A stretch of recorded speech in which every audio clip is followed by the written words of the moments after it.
I would like to say good afternoon, viewers and listeners. This is the L. Henderson's Real News Show. Organize, don't criticize. The human enemies of mankind, their relatives, and their financial supporters. Folks, I can tell you now that most of you are about to start a new year in just less than a month. The year 2024 to 2029 will be the determining dates for your exclusion permanently from a real citizen in America if you don't do certain things that we have been teaching for the last 6 years on the Eldridge Henderson Real News Show. The theme and the thesis of this show is that if you are in the majority anywhere from the precinct level to the national level in any area or territory in the world, black people need to control their education and training, economic development, religion, leadership, and politics. If you don't control those areas where you're in the majority, the human enemies of mankind will set up new laws that will exclude you from voting, no participation whatsoever, even though they have a constitution that was set up by the so-called founding fathers and their supporters that's supposed to set the agenda for laws and economic activities in the United States. But it means nothing when people are in the majority.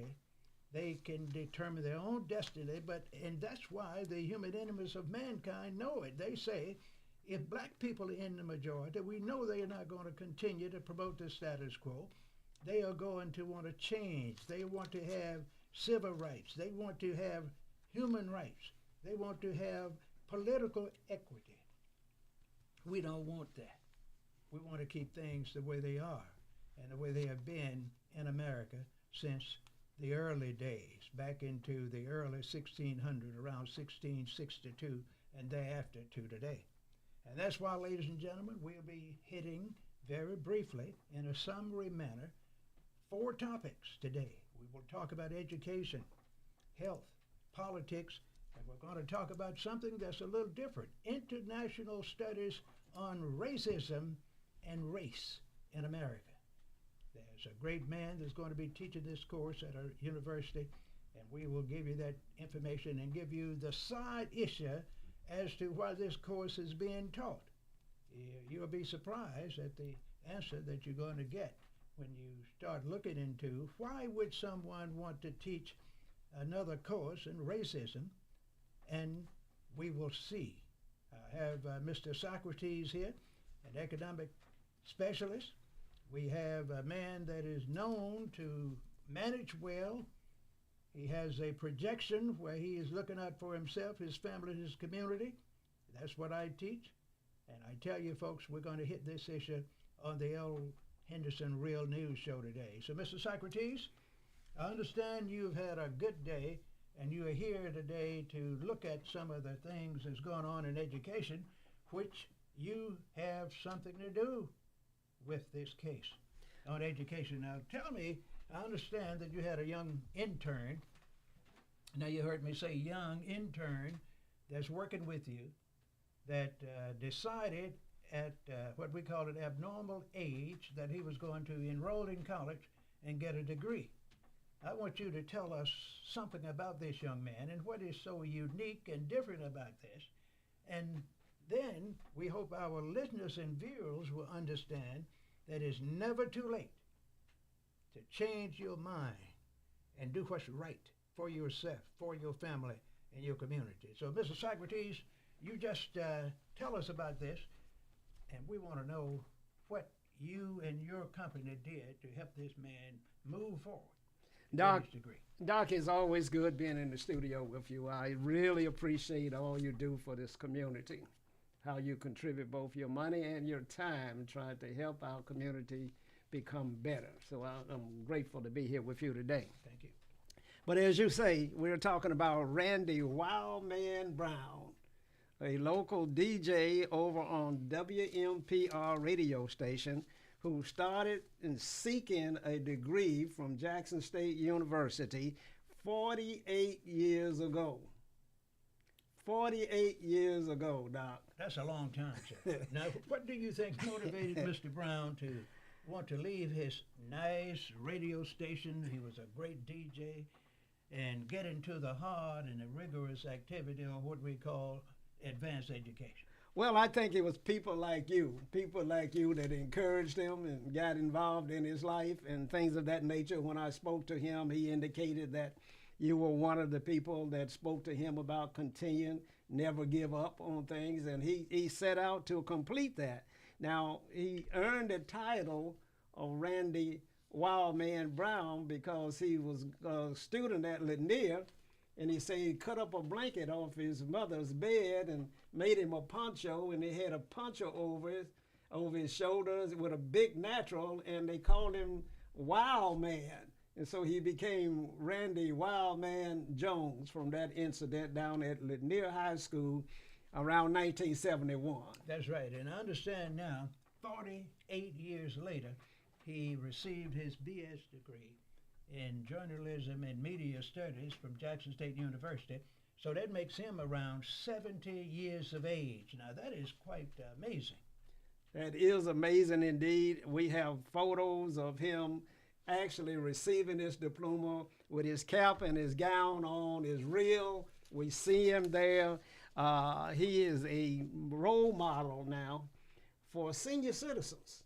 You know, we often want role models for children, but in this case, he is a role model for you and I.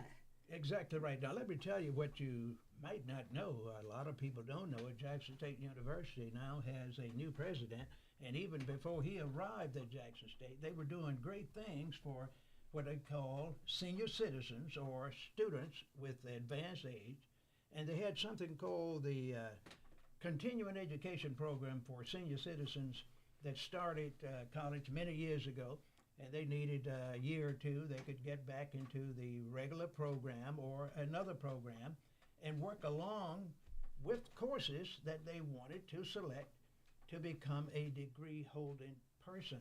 I worked in that area as a consultant some years ago. It's a great program. But Random Wildman decided to get in the regular program and start from scratch.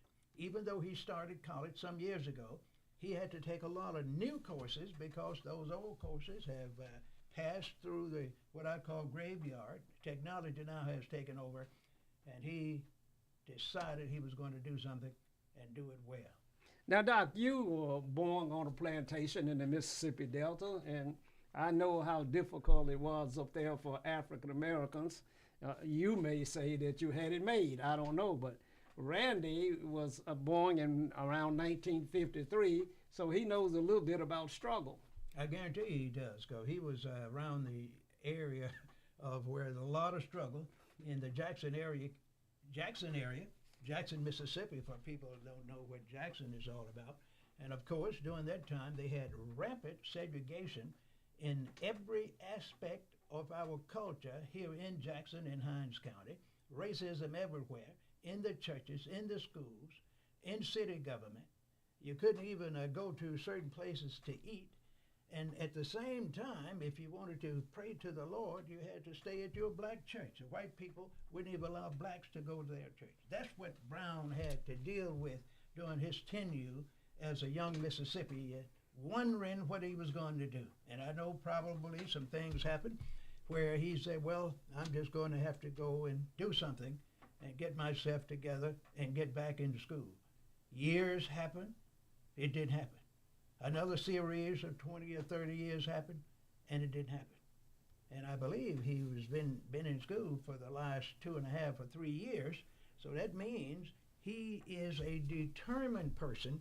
And that's why I want to tell you, ladies and gentlemen, and all of you all that are viewing and listening, if you have already attended a program somewhere and you didn't finish and you had a goal to get a certification or some kind of credential in a program where you wanted to do something and start your own business, you need to do it.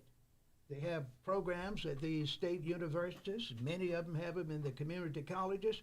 And all you have to do is pull your old transcript, get 3 or 4 references, and go and talk to a career or academic counselor, present your papers, and say, I want to get a degree, I want to get a certification from this university, from this community college.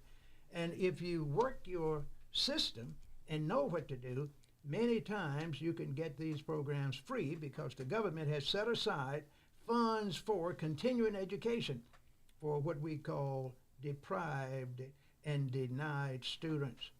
And I'm not going to say Mr. Brown got anything special. I don't think he did because he's in a regular program. But I'm telling you, it's amazing for this to happen. Now, I understand he worked a little bit around here. What was he doing for you here at We Believe? He did. He was an intern for the Mississippi Link newspaper under the publisher Jackie Hampton.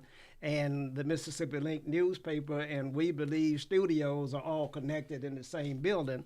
And so he had an opportunity not only to work for the Link, the print edition, but he worked as well on the broadcast side. And he learned a lot. He already was an experienced DJ, but he learned a lot about editing and learned a lot about programming and about automating radio stations. And he helped us build out the internet radio station, We Believe Digital Radio. And so he learned a lot. He worked closely with Chelsea Thomas and Curtis Williams and you and I. And we like to say that we had a little something to do with this young man's success. That's right, just a little bit. Well, let me tell you what got to me. I've been knowing him a long time. And one day I was looking at the Mississippi Link, and I know I saw a mistake there, with the publisher. I knew that, Miss Hampton. Then I looked down there and saw Randa Phillip Adams. I didn't know exactly who that was, so I know him as another man, another name. Right. And I read an article, and I said, this is a great article. And when I finished, it blossomed in my mind who wrote this article. I said, I don't believe it. Yeah. And I got to know him much better since he's been over here. He has excellent writing skills. He does. He is a great DJ. Mm-hmm. He does a lot of announcing for various sponsors, people that want to sponsor their programs on the radio station, WMPR. And now with his degree, he can get into consultations, start his own business, which he has one business. He has a nonprofit. He can now get him a limited liability company. He can move around as a consultant, and he can get some equipment and start doing some of the things you're doing. Absolutely, and we encourage that, and we will support that as well. Doc, we're up against a commercial break, so we're going to go to a commercial, and after that, we'll be right back.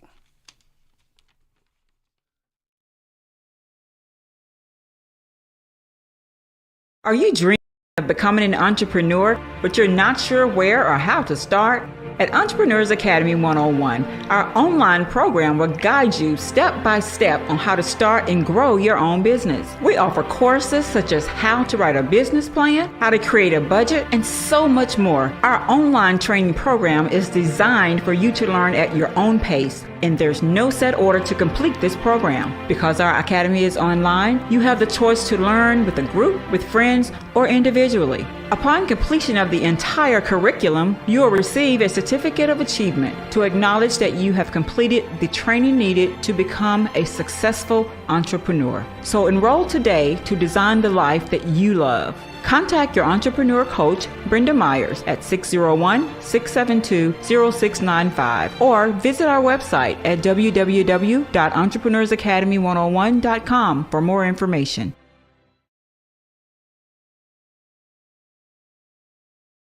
It's the Eld Henderson Real News Show. We just had a commercial here, and we want to thank you for staying with us.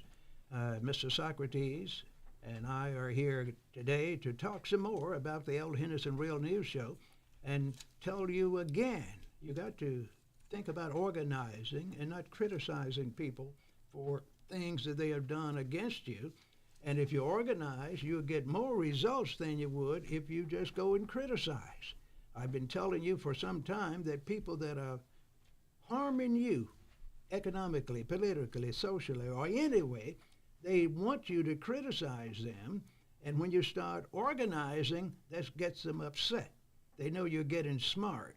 And that's why they will start doing things that's going to violate your constitutional rights. And we have a good example of that today on the Eld Henderson Real News Show where we're going to show you that the city of Jackson, the state legislature, and some of the other what we call powerful figures in the state of Mississippi decided that they're going to create some new court systems in Jackson, in the center of what we call the black district, where we have allegedly around 85 to 87% of black people. And these legislators, along with the governor, our current governor, and all of his supporters are saying that we want Jackson back. We want it back, but we don't have enough votes. The citizens don't love us. They are not going to vote for us to take over Jackson, and we're going to automatically do it on a higher level through the legislative and their acts and their decrees. We're going to, Mr. Socrates, again, create a new court system that's going to deal with misdemeanors. And then on top of that, the state is going to select their own judges, appoint them without any citizen input. And we know if the legislature is a majority conservative and state right group, the governor is the same, the lieutenant governor is the same, the speaker of the house is the same. They believe in the old Trump doctrine. They believe in the old state rights agenda. And now they are saying, we don't have no respect for the voters in Hinds County and the city of Jackson, and we want to take over the court system. We want to punish people. The judges are too lenient. What do you think about that, Mr. Socrates? Is this legal in your mind? Is this the right thing to do, even though we have a few criminal acts moving around here in this area from time to time? Well, Doc, it was a big battle over this legislation when it first was introduced and before the governor approved it and it was passed into law by Mississippi, and you categorized it as a takeover at one point in time. And so this battle rages, and a civil rights activist, Frank Figures, a young man who I believe you know. Yes. And I see that he's heavily involved along with Raquel Lumumba. They were fighting this bill down the stretch. The People's Movement and the advocacy centers are all opposed to this bill, and yet it passed. Well, you may be 85% black in the city of Jackson, but the 15% seems to be in control. Well, that's the way it is. When you have the money behind you, when you have the court systems behind you, when you have the police behind you and the military, you are the winner, even if you don't have a 10%. It all depends on power. It all depends on who has the toughness to violate the law, knowing that it'll take 15 years or so to change anything that they put in effect, because it will have to go from court to court, eventually end up either in the state Supreme Court or the national Supreme Court, and by that time the population would have shifted, the people would have been forced out of the city of Jackson, it would have been revitalized, and by that time, even if they lost, they'll still be a winner. And that's what they are planning. And that's what people do. Anywhere they want to regain the control that they had and lost. That's nothing new. They did the same thing after the Civil War, after the so-called Reconstruction era, which was from 1868 to about 1877. Black folks were in all kinds of positions in Mississippi, North Carolina, all over the South. And they pushed them out illegally. And then the Congress on the national level did just what Mississippi Congress is doing. They said, well, now we're tired of these black folks. You white folks do whatever you want to do, and we're going to support you. And that is exactly what they're doing again. I told you it lasted only a few years in Mississippi, 1868 to 1877. And now in 2023, and there's no telling how long this is going to be in the court system, and when things get normal again, white folks and their supporters will be in control in Hinds County and Jackson, Mississippi. Now, do you agree or disagree? Well, I disagree with that, and some say that this is just the pilot case before these strategies are implemented in all urban cities.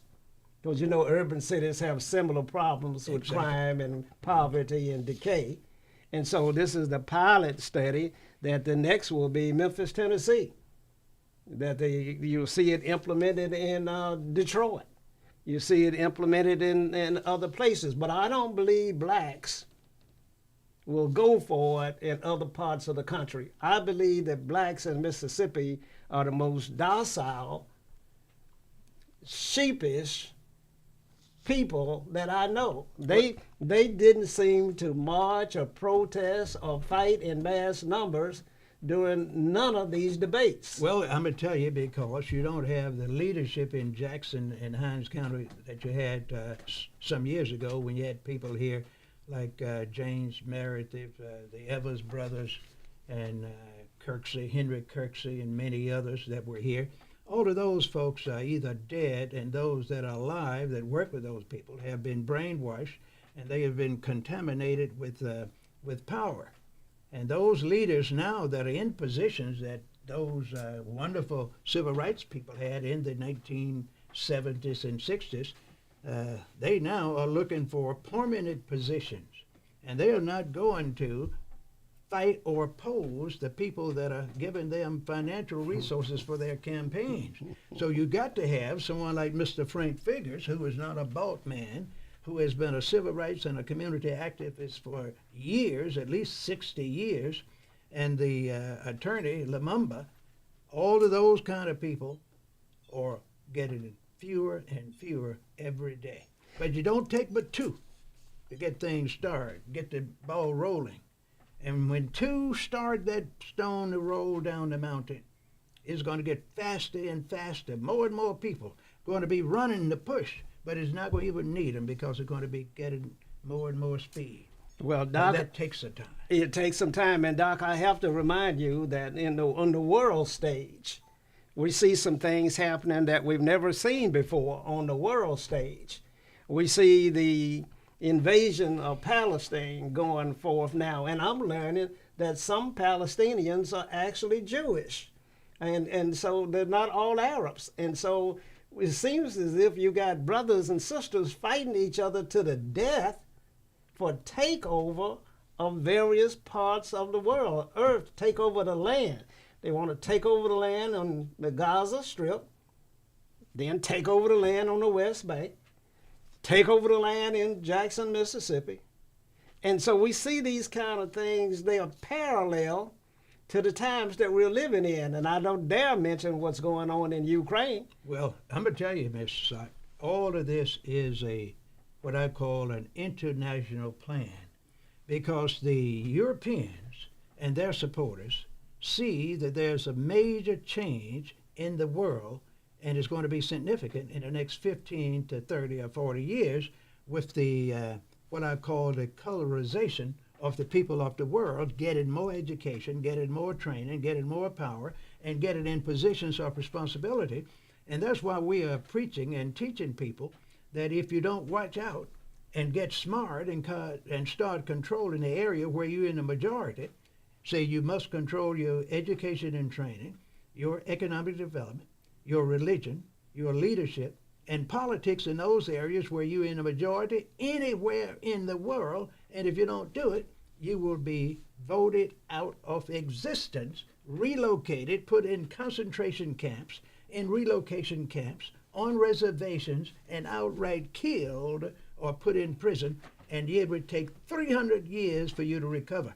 And that's why Mr. Frank Figures and others are saying we don't want to have a duplicated government taking our rights because they pretend they want to curtail criminal activity. And when many people pass laws that create situations where you have to rob and steal to survive, then they say they even shouldn't be doing that. We're going to have to take care. Now, Doc, all of this is troubling me because, you know, it seems that everybody in the United Nations was opposed to the war that's going on between Israel and Palestine, except the United States and Europe.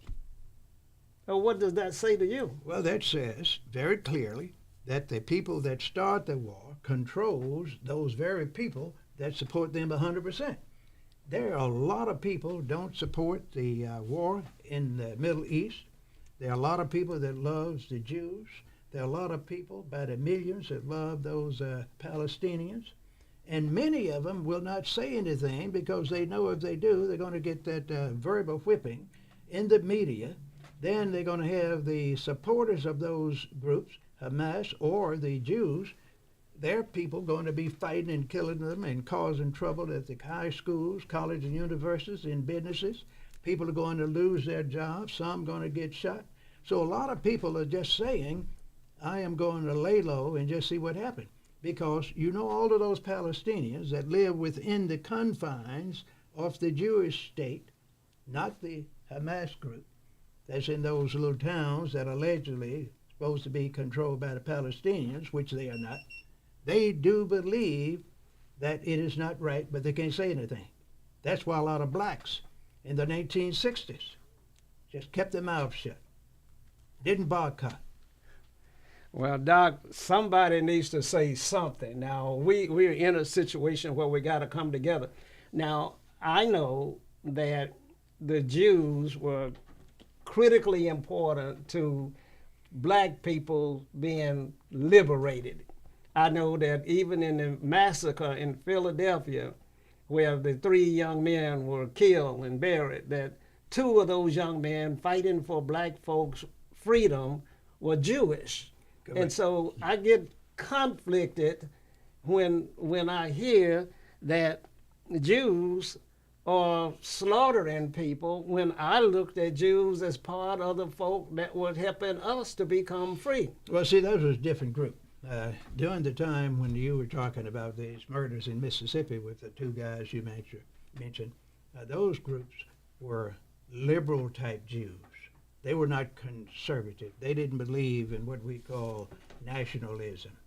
They didn't believe that you should have inequality in America. Those guys that got assassinated in Mississippi some years ago were what we call practitioners of integration.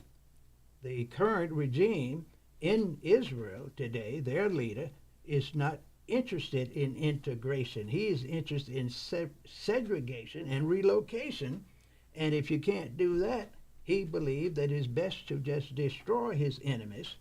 But he doesn't understand, or he won't admit to himself, that if you kill a lot of people, whether it's the Jewish or the Palestinian side, the more people you hurt, the more fighting you're going to have to do in 10 or 15 years. They don't seem to understand it.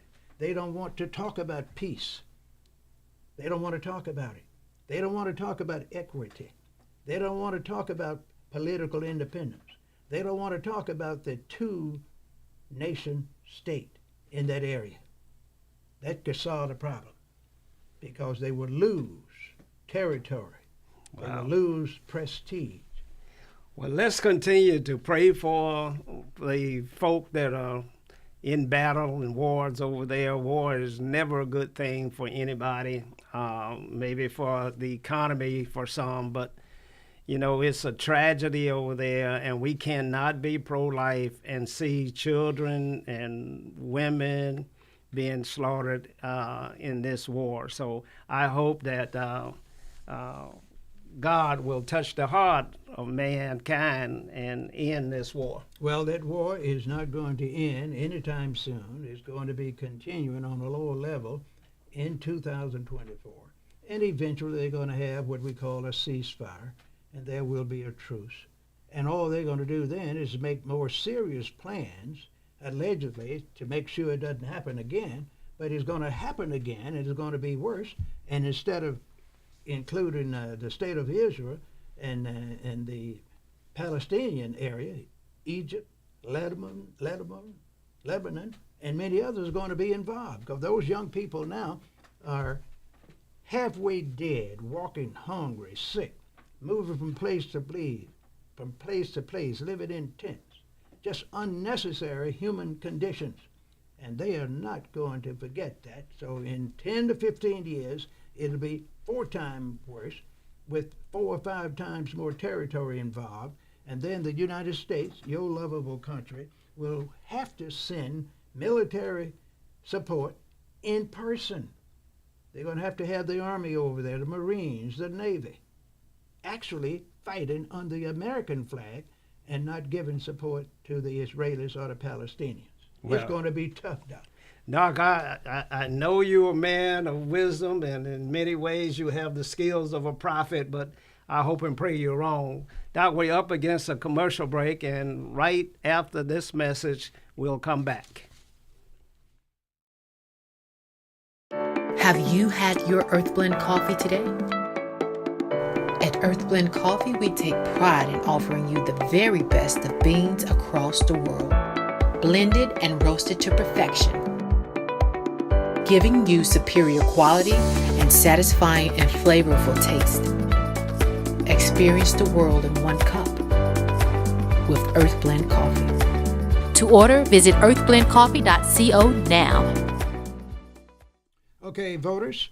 We're talking about voters now. We're talking about the people that's listening. I hope you're a voter. And I hope you are one that believes that you have to look out for your interests if you want to be able to determine your destiny from birth to death.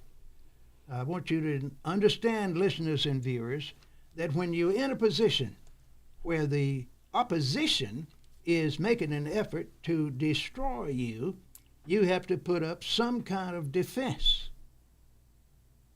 Can't be militarily because you don't have an army. You don't have the defense mechanism of a police force. But you do have the ability to protest. And you don't protest as they did in the past. You're going to have to come up with new forms of protest. Make it simple. Determine who is causing the problem at the top of the ladder, at the middle of the ladder, or down at the bottom. But the new actors that are causing trouble in America and the world are the top leaders. So instead of marching and demonstrating, black people throughout the world and other oppressed people are going to have to form what I call coalitions and build teams with the expertise to go to the top leaders in the legislature, the governor, the president of the United States, the various department heads that are sponsoring and endorsing these injustices through legislation, and talk to them. Marching and praying and hoping the Lord will intervene will work, but it takes too long. So you have to go to the people that caused the problem, file suits against them, and then go and negotiate directly with the people that want things to change. That's the best way to do it. It's quicker, it's going to cost a little money, and you have fewer people involved. You get experts, you get strong men and women that rather live in peace or die in a blazing fire than to be slaves in what we call modern times. So, Mr. Socrates, we find that no matter how much people work, how hard they work, how much they pray, no matter how good times are, there's always a way to find ways to hinder progress. And one of the ways that is in your paper, the Mississippi Link, is something about Hinds County again. Every time you look in the paper, it's something about Hinds County, and most times it's not good. It says, voting rights groups push for answers from Mississippi election officials about ballot shortages. I was impacted in a very negative way with these ballot shortages. The last election, I went to vote. Showed up early. Say, I'm going to go early so I can get in a short line. Got there, and it was a long line. And since I had other things to do, I wanted to know what's going on here. You know I am. So what's going on? What's happening? And somebody told me, we don't have ballots. I said, who's in charge around here? I got out of the line, went and found a person in charge, and she was a very nice woman. Very nice black lady, very articulate. And she said, sir, we don't have any ballots. Say, we've called for some, and they're supposed to bring them. I got back in the line. I waited a long time. I said, what happened to the lady? Somebody told me, she is in the parking lot. She is out there getting the ballots. I waited a little while longer. Then, I understand she came back and had the wrong ballots. So I got up and left. And when I left, the news people came by. I talked to those folks about, because they noticed something was wrong with me, the way I was walking and acting. So they talked to me about a few matters, and I told them what the concerns were. And by that time, someone stepped out of the building and said, the ballots are here. I had made a strong effort to leave. Many had already left. And I know a lot of them didn't come back, because if I had a chance to leave just 2 minutes before, I wouldn't have returned. And that is the design. That's why people do things like this. And these things don't happen by accident, Mr. Socrates. They happen by design. Someone sits down with certain people before an election, whether it's in a church, a school, or a political election, and decide how we are going to win if we can. And one way you do is manipulate the vote. You have people in positions where they can forget to do certain things. You know that there are certain people that have histories of doing things that are, I'm not going to say illegal, but they can be persuaded through various means to forget something. And I'm not saying this happened in Hinds County, because I know the electors. I know them all. Been with them in and out for years in various programs, in various schools, in various churches, in various community organizations. I know them all. And they didn't get to vote right with the ballots. And listen now, in the predominant precincts in Hinds County, in the rural area, in the city, where the black people are. 85+% in city of Jackson, and probably about 60% in Hinds County. And they don't have much representation in Hinds County other than the supervisors, and they have been diluted because they have raised so much hell on TV for the last 4 years until that made them ineffective. City Council in Jackson had the same problem. They didn't have the ballot problem, but they had the problem of ineffective leadership, where they couldn't get in a closed door area and decide what's best for Jackson. You had the same problem with the school board. They have millions of dollars. All of them have millions of dollars. The city of Jackson, Hinds County supervisors, millions that can't even spend their money because they're fighting and raising hell to disturbing the peace and trying to maneuver and get what we call a vantage point here. And at the same time, the masses are struggling. And now you have this voting thing. Now, do you think this is something that was contrived or just an absolute mistake?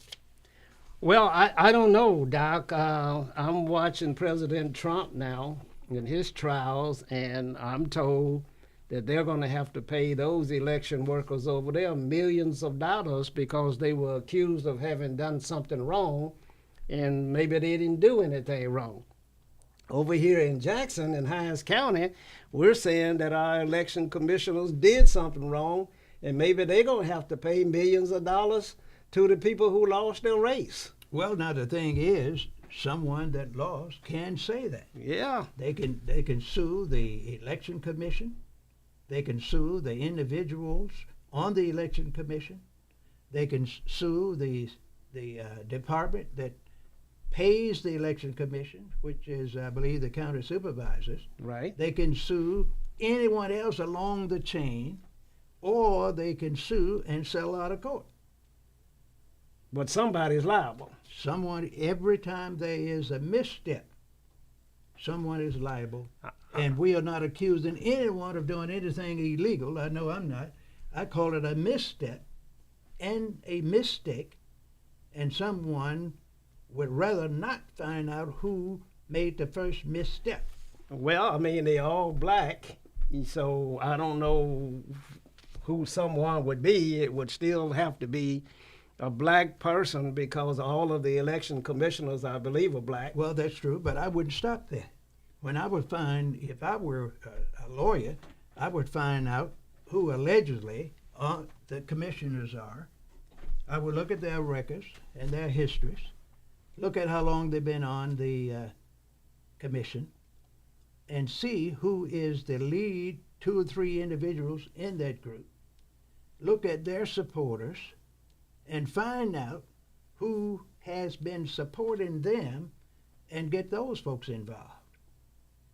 Wow. The plot thickens if you do Of that. course, that's the way you have to do it, because those people that are at the bottom of the bell, that's being bossed around and say you got to do this to help yourself or to help me, many times they have their arms twisted and they can't do anything but what they are told, because most people, sir, that are in positions of responsibility want to keep those positions until they retire or die, because many don't want to run for any other position. You get a comfortable little salary when you get one of those 4-year jobs where you're working with city or state officials.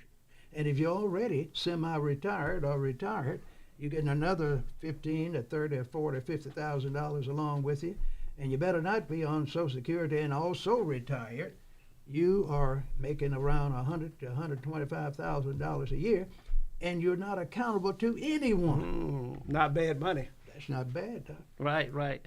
Doc, I know we're getting short on time, and I know you said you were going to talk about your friend Ben Chavis a little bit. Well, what is he up to? Well, he's up to another planned activity. Let's look and see what you all talking about.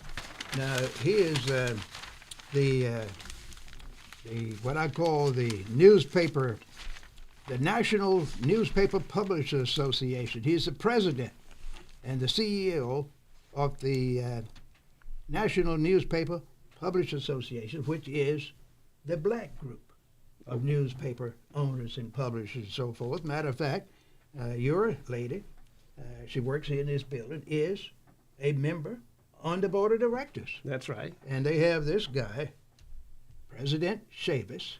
He is going to be teaching race and racism course at Duke University. Now, Doc, I believe you could teach a racism course better than Ben Chavis. I know Ben. He's a good guy. I don't know him as well as you do. You said some things earlier that I didn't know, like he had been arrested or gone to jail for civil rights activities, things like that. Is he that kind of person? Well, he is a good man. He's a good man, but he is a professional man.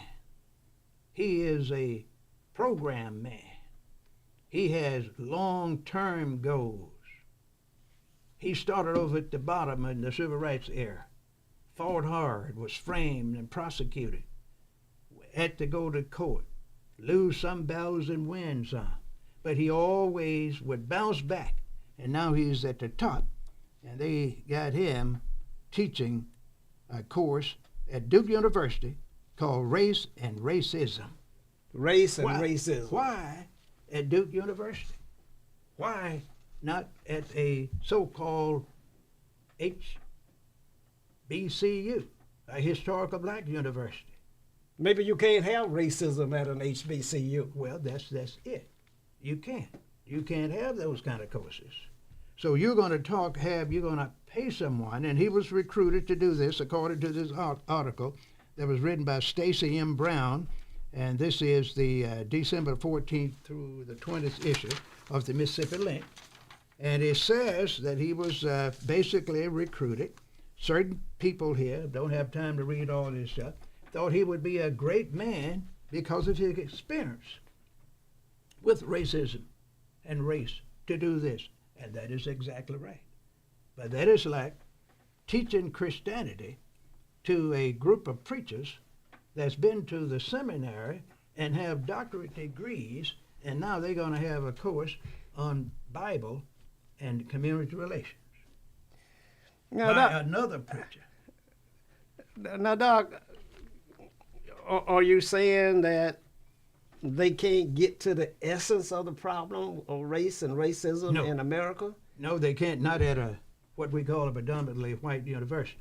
Because, as you know, as a teacher, you have to produce and show what you're going to teach. Usually, when you go to a university like this, they're going to give you a curriculum guide. They're going to tell you what to say starting on the first day. Many times they have your introduction printed. They have all the reading lists there. They have all the courses already put in PowerPoint for you. And they have an oversight committee. And they tape you in class. Plus, they have a few spies in the class that don't need to be there, but they are students usually, or outside community people that are taking the course just because they don't have anything else to do, to support them, allegedly, but go and say what this man said about race and racism and whether or not it impacts this college or university in a negative way. Wow. But now if he was teaching this at another school where it can really help someone, he could have the same curriculum but teach it the way he wants to teach it. If he want to keep his job at Duke University, he's going to use the curriculum that they give him. And of course, they're going to tell him, well, Reverend, you can add on any way you want. But now, you know, you got to be sensitive in these areas because this is where we get our support from. So you're not just free to say what you believe to be true. And I'm seeing this play out. A lot of college presidents are being potentially could be fired for making remarks about the war in Israel. Of course. So you're not free to say what you want to say. So do you think that Dr. Chavez, who is a man, he's a principled man, as you just outlined and said, do you think he can teach critical race theory? Oh, he can. He knows it. But can he teach it here at Duke? Well, he can, and he probably will, but he won't last long. Look at Martin Luther King Jr. He was an integrationist. He believed in prayer. He believed in what we call, I think they call them sit-ins, marches, and just praying. But when he started talking about economic independence and that the war in Vietnam is just not right, that things start happening to him. And look what happened to him. Now, this man can teach this course and be strong as he normally is and get fired. But it'll take him saying what he wants to say 2 or 3 times before they fire him. Or he could just do what is already printed in the curriculum and stay there and make him about $75,000 to $100,000 to $150,000 a year teaching this one course, doing a few speeches which are going to give him $50,000 to $30,000, $50,000 to go to other places on the international level to talk about this. And that's the way people make their living, because he has been characterized by the system in America, but I believe he was pardoned or something, and they cleaned up his record because he was messed over during the civil rights era. But at the same time, he continued to educate himself. He has a lot of respect in the black community, and the white folks know it, so they want to get a good man like this that can make them look good, just like you had a lot of Northerners coming down with the civil rights folks in the buses. And all of them were not genuine. Let me ask you a question. Yes, sir. What is the status of race in America and race in the world and certainly race in Jackson? Well, the status of race in the world, in Jackson and all over the world, is racism, where there is one race. The others are what we call hybrids. The one race in a world, according to the people that run the world, or rule the world, that finance the world, is the Caucasian race, or what you call the white race. The others are just hybrids. They are those that they say were created by man. Now this sounds strong to some people. They don't like to hear it. But it's just the reverse. The white people were created by the black people throughout the world initially. But they got in a position themselves, the white people, and they made an effort to control their neighbors who were usually black or brown, and they decided to take over. We don't have but a few minutes. And they took over their states, their culture, everything and say, now we are supreme. One race, white race. The white race is not even the majority in the world, Doc. It doesn't have to be. I just told you a few minutes ago, whoever controls the justice system, the military, and the police are going to be supreme if they don't mind using them. So will black people ever be supreme? They will and have been, and they could be supreme now in the next less than 10 years if they were just controlled from birth to death, the areas where they're in the majority. Starting on the precinct level, everywhere they are in the majority, on the local level, state level, national level, and internationally. That'll be a pool that is so strong until people would be afraid to mess with them. If they can control those 5 areas of activity, the people then that's running things will start coming to their camps, giving them money, giving them advice to try to get in to find out what's going on so they can take over again in 15 to 30 years. So you take 15 to 30 years to significantly change the culture anywhere. Doc, we're going to come back to that, and we're going to teach a little bit. We need to teach our own course on race and racism as we see it down here in the belly of the beast in Mississippi. But we don't have a lot of time, as you just said. And Doc, I was told that they found another case where a young man had been buried without the mom knowing that he was even dead, and Ben Crump is on his way back. He's going to be back, and there are others. I told you, I'm very familiar with that area. Very familiar with that area down there in Hinds County, close to the detention center. That's where the pauper's grave is? That's right. I was born in Hinds County. After we moved from the Delta, I was here for most of my life. I'm familiar with that area around Raymond, Mississippi. I didn't know such a place existed. Well, I've been knowing about it for years, and a lot of other people. They don't talk about it very much. It's a wonderful area. Is it kept up well? No. Who has the responsibility to maintain it? I believe now, but don't quote me, I believe it's the Hinds County supervisors, I believe. Well, it looked like they would do a better job of showing some kind of dignity for... Sir, when you're outside or preview, where you don't want anybody to know anything about what's going on, you forget it yourself. You're not going to maintain it. You're not going to keep it up. It's going to be hush up. And if somebody is found dead, no one claims him. If he's not a famous person or a significant person in the community, who cares? You just take him to the pauper's grave and bury him and hope nobody will find this person. But people love their loved ones, those that are on drugs, those that are alcoholics, those who have mental problems, that's wandering around in the community. They love those people.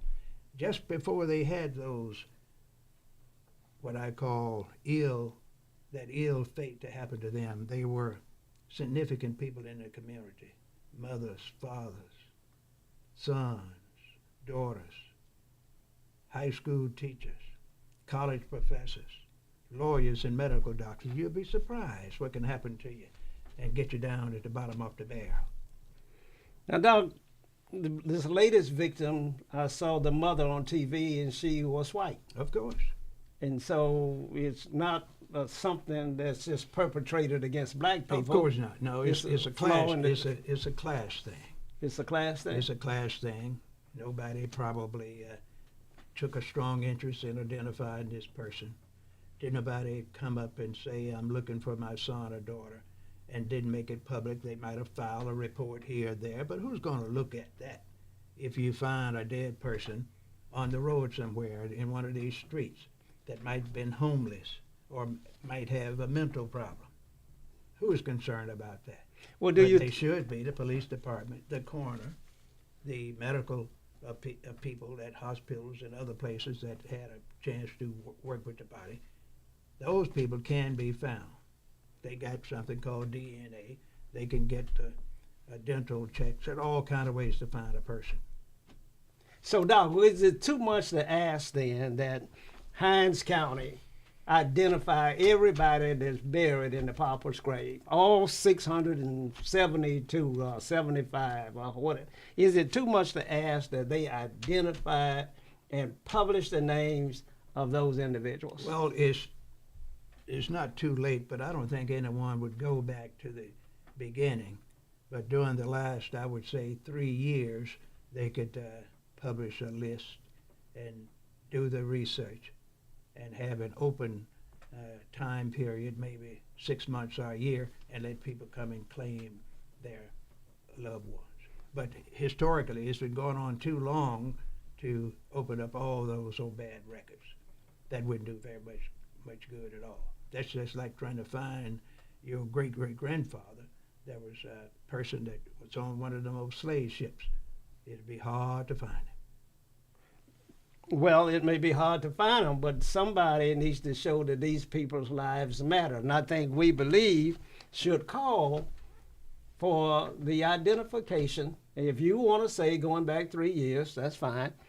The identification of all those that are buried in the pauper's grave. And I think we ought to have call for one mass ceremony to not bury, but to memorialize those individuals. Now, that's an excellent idea, and that's something we ought to look at in 2024 in January and get a group together, work out a plan, go and talk to the county supervisors with this plan, and then if they don't accept it, we then call the media in, call in Ben Crump to be the major speaker, and I guarantee you'll get some results. Otherwise, if we do it quietly and privately, you will be ignored. Doc, would you be willing to do the eulogy for these people? I would be willing. No problem. I'm qualified to do that. Well, I think that we here, as a responsible media outlet, should move forward with asking our government to put that into place. Well, let's work on it. Let's get it done. Let's do it. Well, folks, this is the end of the Eld Henderson Real News Show, Organize, Don't Criticize. And you see what I'm talking about at the end here. We're talking about organizing. We're not going to criticize anyone for what they have done in the past. We just want to bring some light on it and let it be transparent so it can stop happening. We want good things to be in the newspaper about Hinds County and Jackson, Mississippi, about the state of Mississippi, about black people all over the world. So, of course, folks, if you want to hear more about the Eld Henderson Real News Show, all you have to do is call us at 601-201-1957 or email us at clu369@gmail.com. And, of course, Mr. Socrates can speak for himself. Sir, how can they contact you? Well, first of all, you can join us tomorrow night at 5 o'clock for Doc and Sock, a very informative program that will have coming your way. That's at 5 o'clock tomorrow night here at WeBelieveDigital.com on YouTube, on Facebook, and enjoy all of our clips out on Instagram and other social media outlets. You can reach us at 800-492-5186. Doc, it's always great to be on the show with you. And thank you, sir. We'll see you tomorrow.